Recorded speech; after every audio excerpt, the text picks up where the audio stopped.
स्वागत है आपका कॉन्सेप्ट अड्डा में। आज हम जानेंगे मौलिक अधिकारों के बारे में कि मौलिक अधिकार क्या है और कितने प्रकार के होते हैं और संविधान के किस भाग में इसका वर्णन किया गया है। तो हम जानते हैं कि मौलिक अधिकार नागरिकों को प्रदान करने वाले वे मूल अधिकार होते हैं जिसे भारत में जन्म लेने वाले सभी को प्राप्त होते हैं और भारतीय संविधान के भाग 3 में इसका वर्णन किया गया है और अनुच्छेद 12 से 35 तक इसका उल्लेख किया गया है। मूल संविधान में मौलिक अधिकारों की संख्या 7 थी, लेकिन वर्तमान में मौलिक अधिकारों की संख्या 6 हो गई है। आइए जानते हैं उन 6 मौलिक अधिकारों को। पहला है समानता का अधिकार। समानता का जो अधिकार है वो आर्टिकल 14 से लेकर 18 तक इसका वर्णन है।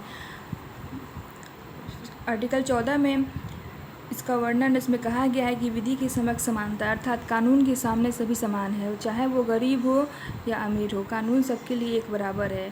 समानता के अधिकार में आर्टिकल 14 के तहत विधि के समक्ष समानता का वर्णन किया गया है। अनुच्छेद 15 धर्म, जाति, नस्ल, लिंग या जन्म स्थान के आधार पर भेदभाव का निषेध। आर्टिकल 15 में है कि धर्म, नस्ल, जाति के आधार पर किसी व्यक्ति से भेदभाव नहीं किया जाएगा।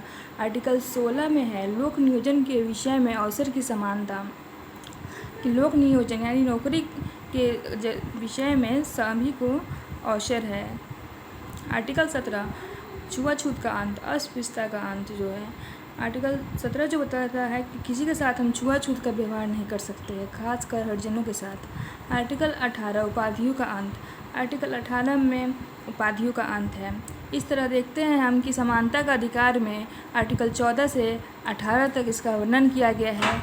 आर्टिकल 14 में विधि के समक्ष समानता है, तो वहीं आर्टिकल 15 मतलब जाति, लिंग आदि के आधार पर भेदभाव का निषेध करता है।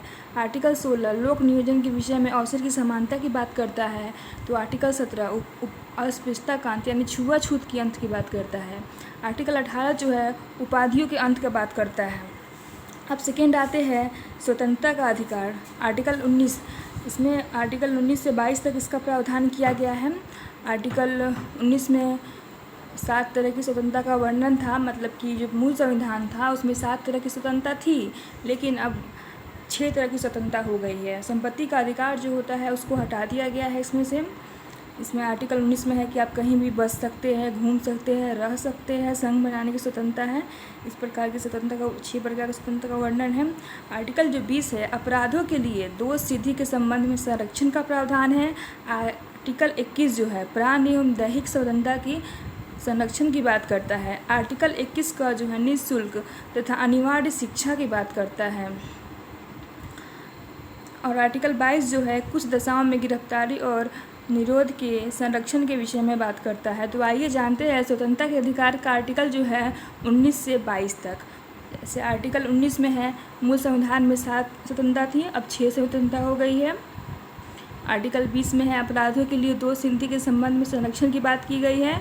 आर्टिकल 21 जो है मतलब प्राण और दैहिक स्वतंत्रता, किसी भी व्यक्ति को अपनी प्राण की रक्षा की पूरी स्वतंत्रता है। और आर्टिकल 21 का जो हाल में ही जोड़ा गया है उसमें है कि निःशुल्क तथा अनिवार्य शिक्षा की बात की गई है। आर्टिकल 22 कुछ दशाओं में गिरफ्तारी और निरोध में संरक्षण की बात की गई है। अब जानते हैं तीसरा जो फंडामेंटल राइट्स हैं, जैसे शोषण के विरुद्ध अधिकार। इसमें है 2 आर्टिकल है, आर्टिकल 23 और आर्टिकल 24। आर्टिकल 23 जो है मानव के दुर्व्यापार और बलात्श्रम का निषेध किया गया है, कि मतलब मानव का जो धंधा जो चलता है दुर्व्यापार करने का वो नहीं चलेगा। आर्टिकल 24 जो है वो बालकों के नियोजन का प्रतिषेध करता है। जो 6 से 14 साल से कम उनके बच्चे हैं उनको आप कारखानों में नहीं रख सकते हैं। तो आर्टिकल शोषण के विरुद्ध जो अधिकार है 2 आर्टिकल है, आर्टिकल 23 और आर्टिकल 24। चौथा जो मौलिक अधिकार है हम लोग का धार्मिक स्वतंत्रता का अधिकार, ये आर्टिकल 25 से 28 के बीच में आता है। आर्टिकल जो 25 है अंतःकरण और धर्म के आबाद रूप से मानने, आचरण और प्रचार करने की स्वतंत्रता की बात की गई है कि आप मतलब जिसको आपको जो भी धर्म मानने का है आप मानिए, उसको आप प्रचार भी कर सकते हैं, लेकिन किसी पे आप धर्म को थोप नहीं सकते हैं कि आपको ये धर्म मानना है। आर्टिकल 26 जो है धार्मिक कार्यों के प्रबंध की स्वतंत्रता की बात करते हैं, कि जिसको अपना धार्मिक कार्य करना है वो अपना प्रबंध कर सकते हैं। आर्टिकल 27 जो है राज्य किसी भी व्यक्ति को कर देने के लिए बाध्य नहीं करता। आय किसी विशेष धर्म ये आर्टिकल 27 का है। आर्टिकल 28 जो है, किसी शिक्षा संस्था में कोई धार्मिक शिक्षा नहीं, कोई भी स्कूल है या कॉलेज है या शिक्षण संस्था है, वहाँ पे धार्मिक शिक्षा नहीं दी जाएगी। इस तरह हम देखते हैं कि आर्टिकल 25, 26, 27, 28 जो है धार्मिक स्वतंत्रता के अधीन आता है।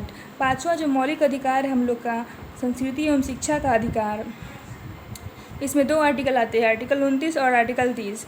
आर्टिकल जो 29 है अल्पसंख्यक वर्गों के हितों का संरक्षण की बात करता है कि अल्पसंख्यक वर्ग को अपना हित का संरक्षण करने का पूरा अधिकार है। तो वही आर्टिकल 30 जो है शिक्षा संस्थाओं की स्थापना और प्रशासन करने का अल्पसंख्यक वर्गों का अधिकार की बात करता है। इसमें 2 प्रकार की स्वतंत्रता है जो अल्पसंख्यक के बारे में बोला गया है। लास्ट जो मौलिक अधिकार है वह संवैधानिक उपचारों का अधिकार, जिसे भीमराव अम्बेडकर ने इसे संविधान की आत्मा कहा था। और ये किसी व्यक्ति का अगर लगता है कि उसके मौलिक अधिकार का हनन होता है तो हाई कोर्ट या सुप्रीम कोर्ट में अपना याचिका दायर कर सकता है। और सुप्रीम कोर्ट जो है 5 तरह की रिट जारी करता है। ये प्रमुख इस प्रकार है: बंदी प्रत्यक्षीकरण, परमादेश, प्रतिषेध लेख, उत्प्रेषण, अधिकार की इच्छा। आइए जानते हैं सभी मौलिक अधिकारों को एक बार। अब जैसा कि हम जानते हैं कि मौलिक अधिकार जो है अभी वर्तमान में भाग 3 में आता है। और मौलिक अधिकार जो है आर्टिकल अनुच्छेद की बात करें तो 12 से 35 अनुच्छेद में आता है ये। और 6 प्रकार के जो मौलिक अधिकार है, समानता का जो अधिकार है वो आर्टिकल 14 से 18 यानी 14 से 18 के बीच आता है। स्वतंत्रता का अधिकार जो है आर्टिकल 19 से 22 तक आता है। शोषण के विरुद्ध जो अधिकार है वो आर्टिकल 23, 24, 2 आता है।